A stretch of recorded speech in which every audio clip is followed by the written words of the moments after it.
नमस्कार मंडळी मालिका आता एका जबरदस्त अशा वळणावर आलेली आहे.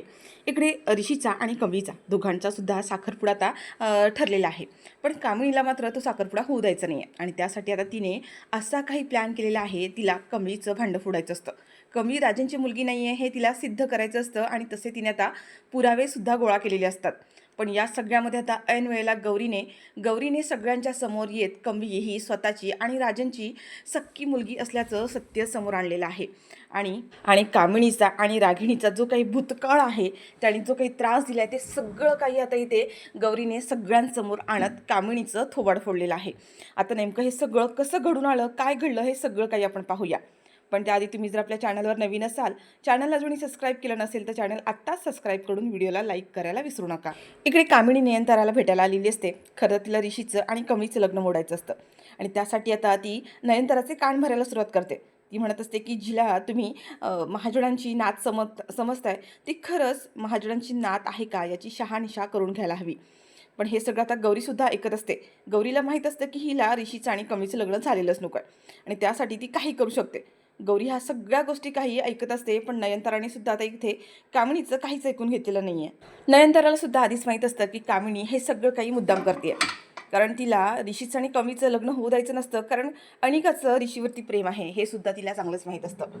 आता इथे कामिणीला नयनतारा म्हणते उठा, आताच्या आता उठा, आणि नयनतारा कामिणीला हकलून देते. कामिणीचा आता इथे खूप मोठा अपमान झालेला असतो. तिला खूप राग आलेला असतो.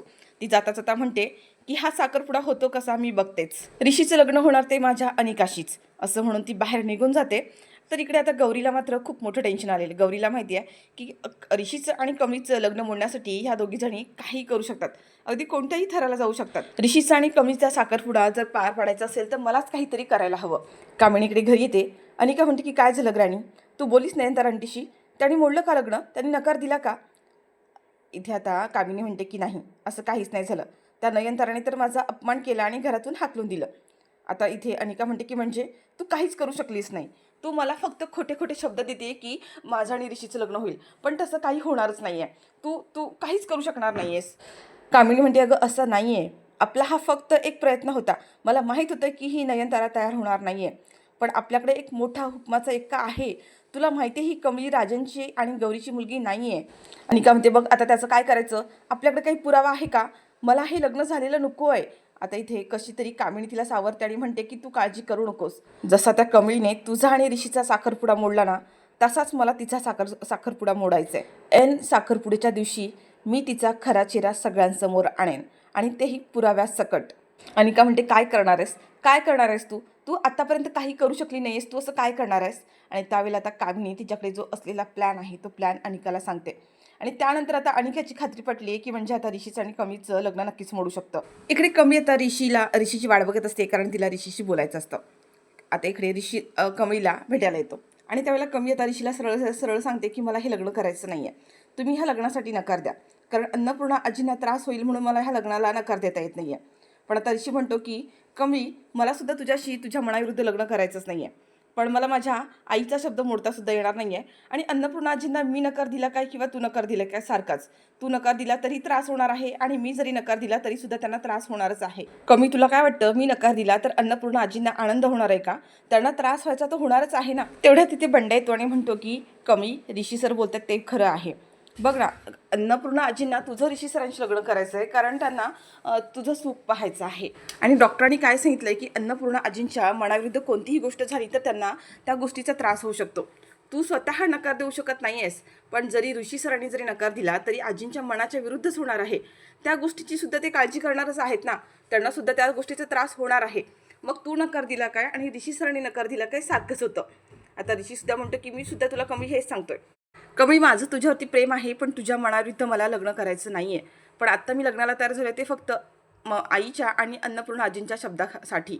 इथे आता निंगीसुद्धा कमळीला समजावत असते की ऋषी सर आणि बंडा जे काही बोलतात ते बरोबर आहे.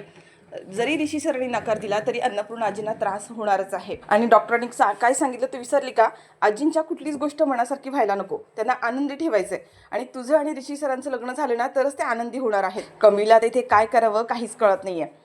कमी आता इथे लग्नाला तयार तर होते, पण एवढ्यातच आता कॅन्टीनच्या बाहेर सगळ्यांचा आरडाओरडा सुरू होतो आणि सगळेजण आता तिकडे धावत पळत चाललेले असतात. इकडे अनिकाच्या ज्या फ्रेंड्स आहेत त्या आता तिला चिडवत असतात. कमीवर तिने जे काही आरोप आणलेले असतात आणि आता तर ऋषीचं आणि कमीचं लग्नसुद्धा ठरलेलं आहे आणि त्याच्यामुळे आता अनिकाला त्या ज्या काही बोलतात त्याच्यामुळे तिला प्रचंड राग येतो आणि ती तिथे असलेला एक दगड घेते आणि त्या दगडाने स्वतःच्या हातावर मारायला सुरुवात करते. आता सगळेजण तिला थांबवण्याचा प्रयत्न करत असतात, पण अनिका थांबतच नाही आहे. ती त्या दगडाने स्वतःचा हात ठेचत असते. तेवढ्यात आता कमळी आणि ऋषी सगळेजण तिथे धावत येतात. खरं तर तिथे आरडाओरडा गोंधळ सुरू झालेला असते. कमळी म्हणते, अगं अनिका काय करतेस तू हे? अनिका म्हणते, सोड तू तू निघून जा इथून. कमळी आता इथे अनिकाच्या एक कानाखाली देते आणि म्हणते की बस, काय करतेस तू हे? तुला तरी कळतंय का? अनिका म्हणते की काय करते? माझं पूर्ण लाईफ स्पॉईल केलंस तू. माझ्या सगळ्या गोष्टी माझ्यापासून हिरावून घेतल्यास. पहिली म्हणजे माझी फॅमिली, कॉलेज, माझं GS पद, माझं घर आणि आता माझ्या ऋषीला सुद्धा. आणि मलाच विचारतेस की तू हे काय करतेस? मग मी काय करायला हवं सांग ना, मी काय करायला हवं? कमळी म्हणते की अनिका शांत हो, हे सगळं मी माझ्या मर्जीने नाही करत आहे. अन्नपूर्णा आजींचा शब्द मी मोडू शकत नाहीये, म्हणून मी हे समज करते. ऋषी ते बंड्याला सांगतो की फर्स्ट एड बॉक्स घेऊन यायचा. अनिका म्हणते की काय करणार आहेस? फर्स्ट एड बॉक्स आणून तू काय करणार आहेस? याचं काय करणार आहेस तू? आता ती स्वतःचा हात दाखवते. ऋषी म्हणतो की हे काय करून घेतलेस अनिका? अनिका ऋषीच्या जवळ जाते आणि म्हणते की तुला माझं प्रेम दिसत नाही आहे का? तुला दिसत नाही का माझं प्रेम? मी किती प्रेम करते तुझ्यावरती. तुझ्यासाठी मी काही करायला तयार आहे आणि तरीसुद्धा तुला माझं प्रेम कळत नाही आहे का? आणि आता ती ऋषीच्या आणखीनच जवळ जाते. ऋषी आता अनिकाला लांबच ढकलून देतो आणि म्हणते, अनिका काय करतेस तू? बंड्याने आणलेला तो फर्स्ट एड बॉक्स घेतो आणि आता ऋषी आहे तो अनिकाच्या हाताला बँडेज करतो. इकडे महाजनांच्या घरी आता साखरपुड्याची जोरात तयारी सुरू असते आणि कामिनी मात्र खूप खुश असते. रागिणी त्यांनी म्हणते की आई, घरात त्या कमीच्या आणि ऋषीच्या साखरपुड्याची तयारी सुरू झाली आणि तू खुश आहेस? तुला कळते का तू काय करतेस ते? कामिनी म्हणते की हो, मी खूप खुश आहे, कारण त्याचं कारणच तसं आहे. कामिनी म्हणते की रागिणी म्हणते की कसलं कारण? काय कारण आहे? कामिनी म्हणते की जो प्लॅन आपण तयार केला होता ना, त्यासाठी एक जबरदस्त असा पुरावा सापडलेला आहे. आता कामिनीला नक्की काय पुरावा सापडला आहे ते तिने अजूनही सांगितलं नाही आहे, पण या सगळ्यामुळे आता ह्या दोघीसुद्धा प्रचंड खुश झाल्यात. रागिणी तर म्हणते त्या कमीचा तर मला कायमचा पत्ता कट करायचा ह्या घरातून. साखरपुड्याच्या दिवशी जर ह्या कमीला नाही घराबाहेरचा रस्ता दाखवला तर नावाची आता रागिणी नाही. तर प्रेक्षकांनी इकडे आता साखरपुड्याची खूप छान तयारी झालेली असते. कमी छान नटून थटून खाली येत असते. आता इकडे कामिनीला आणि रागिणीला कमीला बघून प्रचंड राग आलेला असतो. कामिनी म्हणत असते की कामिनीचा डाव आणि वर्णावर घाव. नाही त्या कमीचा आज चेहरा सगळ्यांच्या समोर आणला तर नावाची मी कामिनी नाही. आता इकडे ऋषी कमळी सगळेजण समोर आलेले असतात आणि दोघांचा साखरपुडा होणार असतो. कमळी ऋषी आता दोघंसुद्धा एकमेकांच्या हातात अंगठी घालणार असतात. ऋषी तो कमळीचा हात धरतो आणि तिला तो स्टेजवरती घेऊन जाणार असतो. आता हे दोघं जण स्टेजवर जाणारच तेवढ्यातच कामिनी आता म्हणते की थांब. ऋषी म्हणतो, कामिनी आजी काय झालं? कामिनी म्हणते की हा साखरपुडा होणार नाही आहे. ऋषी म्हणतो, काय बोलते कामिनी आजी? कामिनी म्हणते की हो, हा साखरपुडा होणार नाही आहे. अन्नपूर्णावाणीने शब्द दिला होता की ह्या घरातल्या मोठ्या नातीचा तुझ्याशी लग्न होईल, पण ही तर कमी ह्या घरची नातच नाही आहे. ही तर एक भिकारडी मुलगी आहे.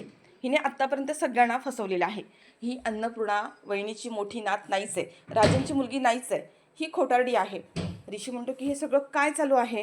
अन्नपूर्णा आजीसुद्धा म्हणतात की कामिनी बस कर, अजूनही तुझी कटकारस्थानं थांबली नाही आहेत का? काय चाललं हे? या साखरपुड्यामध्ये मला आणखीन कोणतीही तुझा खोटेपणा किंवा काय हे नको आहे. आत्ताच्या आत्ता इथून चालती हो. कामिनी म्हणते की मी आत्ता सत्य सगळ्यांसमोर आणूनच राहणार आहे. आत्तापर्यंत माझी प्रत्येक गोष्ट फसली आहे. प्रत्येक वेळेला ह्या मुलीने मला खोटं ठरवलं आहे, पण मी आज पुराव्यासकट ही मुलगी राजनची मुलगी नाही आहे हे सिद्ध करून दाखवणारच आहे. आता मात्र सगळ्यांच्या समोर हा जो काही कामिनीने तमाशा घातला आहे सगळेजण बघत बसलेले असतात. ऋषी म्हणतो की हे सगळं काय आहे?